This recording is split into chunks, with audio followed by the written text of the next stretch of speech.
Hello everyone, welcome back to the Ness River Railroad. I'm going to start off tonight's video with a special treat. I'm running without sound, but here we have my Scale Trains Gevo leading an empty coal drag. Just going to watch this come up the hill, because this is a bit of a monster now.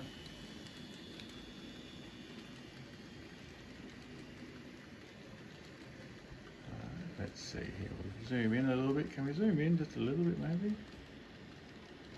Alright, so there we go, that's 10 coal wagons, Bethgons. Now into some other bathtubs. These are my Atlas ones. Sitting in the middle, my Scale Trains UP Gevo operator model.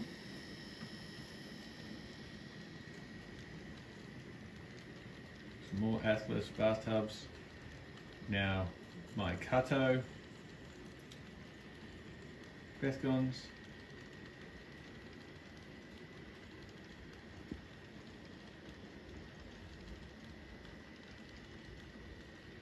And here we are, I'll come up to the end. Finishing off this monster, my Scale Trains Norfolk Southern Operator Gevo. We'll go up a little bit and you can see the whole train in action there, coming down the other side. Righto, on with the show. Hello everyone, welcome back to the Ness River Railroad. The next day. So the video that I opened up with last night, that was last night, and then I started doing my update. And I don't know, some days things just don't work quite to plan. So I pulled the pin rather than sending myself around the twist. And I'm basically going to give you guys an update of what I'm doing or where I'm at with scenery work whilst I make up this coal train. Just doing a 20 wagon coal train today with 2 on the head end and a rear end helper. These 2 Scale Trains Gevos would be able to pull 20 wagons, no worries. But part of the reason I put the tail end guy on is just if there's any breakaways, I don't want wagons flying back down the grades and then off the layout. So it's more of a safety issue for me. I don't, like I said, a train this long doesn't necessarily need them. So, since we last spoke, or since I last did an update, come on mate, just push him on. Come on, there you go. I've done a little bit of work in this yard area here. So, I have added in, just let me separate them. There it goes. Nice one, buddy. So, I've added in about an extra foot's worth of track, 12 inches or so, in these 3 stub end sidings there. So that just allows me to hold, 12 more wagons in there, which doesn't seem like a lot, but it just gives you a little bit more flexibility. So I really do need to think about a bit more what I'm going to do down that end and what I'm going to use it for. I have thought about an engine terminal and things like that, but I'm not sure yet. So alright, we've got some more coal wagons. So today's coal train is just going to be the 10 Atlas and then 10 Athearn coal porters. Alright, and we're going to go the long way up the, I think we'll go up the extension, and then we'll come back down the old peninsula.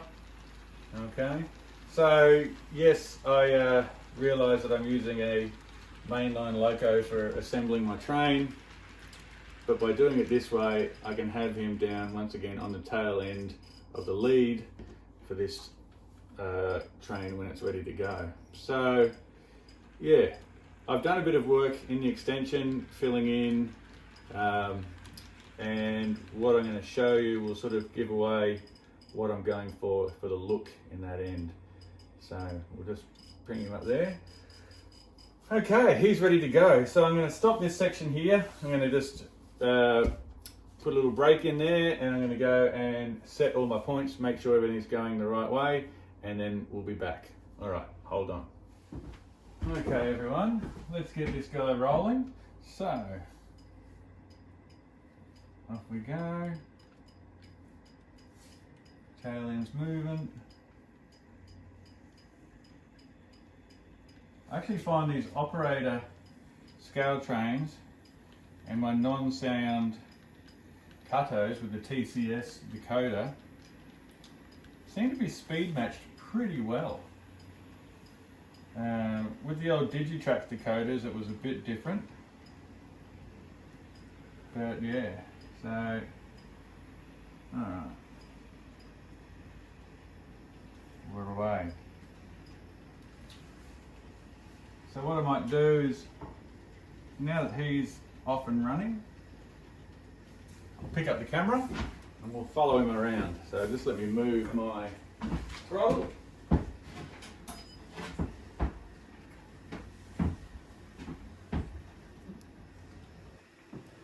Okay. So yeah, nothing new up this part of the world, of course. This is pretty much just the same old, same old. And we'll zoom back in again. Now once I'm happy that he's running, I'm just going to let him come around. We'll meet him back at the other end. I don't know how those couplers looking. Yeah, pretty good. All right. I'll just follow him down the incline. Disappears down through the incline. Photo of my grandfather and myself there.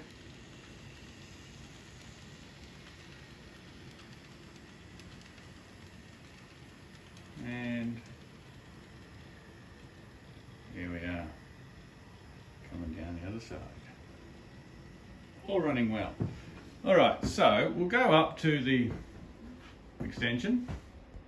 And you'll see here, nothing's new just at there, but I've started filling in all of the scenery area here. So I've got lots of cast off styrene on the floor.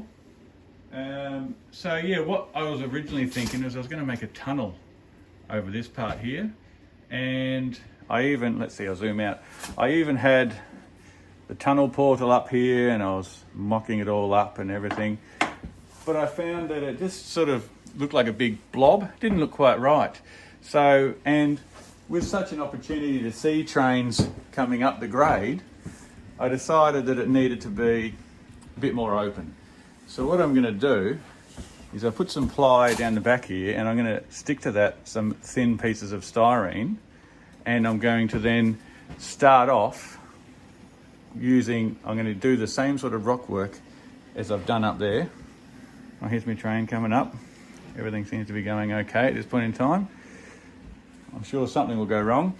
But yeah, so as the train comes out of this nice treed area underneath here, starts hitting the rock cut away areas that's made way for the construction of the railroad.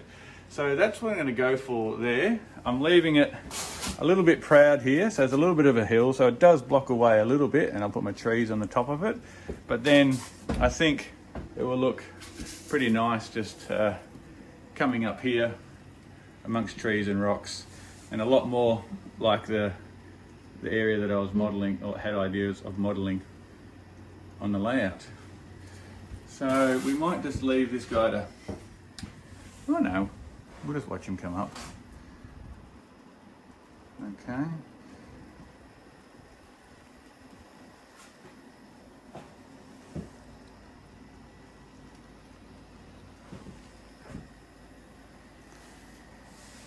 So, yeah, I have not touched the throttles since that left the main yard. So I'm pretty happy with that. Okay. Now what else has happened? So I have some other coal wagons, some older ones, and they're really light and derail easily. And I was down visiting my father yesterday or the day before, and he dug out a whole box of lead that he used to use for doing stained glassing and stuff, for joining the pieces of stained glass. So I'm going to, yeah. Oh, great. Look what happened. Hold on. All right, everyone. So there he is up there. I'm not going to bore you all with running it all back down again today. So I think I might just wrap up the this update. So I did video the rest of it coming up, but it ended up being really shaky and horrible. So what happens in that little point where the train broke away is I wasn't paying attention enough to my rear helper, and he was dragging just a little bit, and it just pulled enough, had just enough strain on it just to pull that coupler off. So I have made a bit of a rod for my own back, making a layout with such or as many inclines as it does. And you really have to pay attention a lot more to what you're doing. You can't sort of just set and forget like you do with a flat layout. So now another thing too, down here, so for when I want to run older scenarios, I've got some old coal wagons.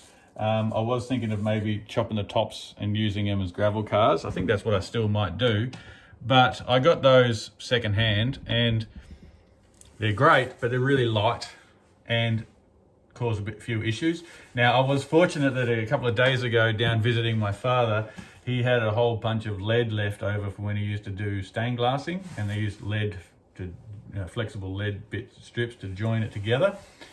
So he's given me a whole box of that stuff. So I should be able to maybe use some of that to, yeah, put a bit of weight in those little hoppers and make them run a lot better. All right. And yeah, so that's basically where we're at. Yeah. Oh, so what I do need to talk about is I'm closing in on the 2,000 subscriber mark, 1,964, I think, last time I checked. And I did say to you guys that I'd give you a track plan. Now, I have been playing with AnyRail and I just find it infuriating. I can use computers and everything when I have to, but I don't know. I'm very, very analog. So I'm going to get a graph book and some nice pencils, and I'm going to draw the track plan on graph paper to give to you guys. Once I hit 2,000 subs, I'll make that the next goal. And if someone wants me to send it to them and then they want to put it onto AnyRail, feel free. But that's the way that I'm going to do it. So yeah, but hard to believe, 2,000 subscribers is coming in soon. I'll be a YouTube tycoon before we know it, hey? But that's basically it, everyone. Thanks for following along. Not a whole heap of progress, but yeah, getting the scenery started on the peninsula, on the extension, and also getting all that foam in. Although it hides the beautiful spline and all the risers and everything, it alleviates things dropping 1.5 meters to the ground. Okay, and we know what happened to one of my PA units, and I thought I had it all fixed, but it turns out that it's actually the fall broke one of the little attachments inside of the motor. So I'm going to have to go onto the Cutto website and order a whole new little motor for one of my PA units. I'm pretty sure they're available, so it's not a pain, but you know, I'd rather not have to do it. So plugging holes and alleviating drop zones, I think that's the priority at this point in time. But anyway, there we are. That's the update done. Not the best update that I've done. A bit here and there, a bit all over the place, but I just thought I'd fill you guys in on where I'm at. So thanks for watching. If you haven't subscribed, subscribe, like, comment, all that sort of usual guff. Thanks everyone. I'll see you next time. Cheers.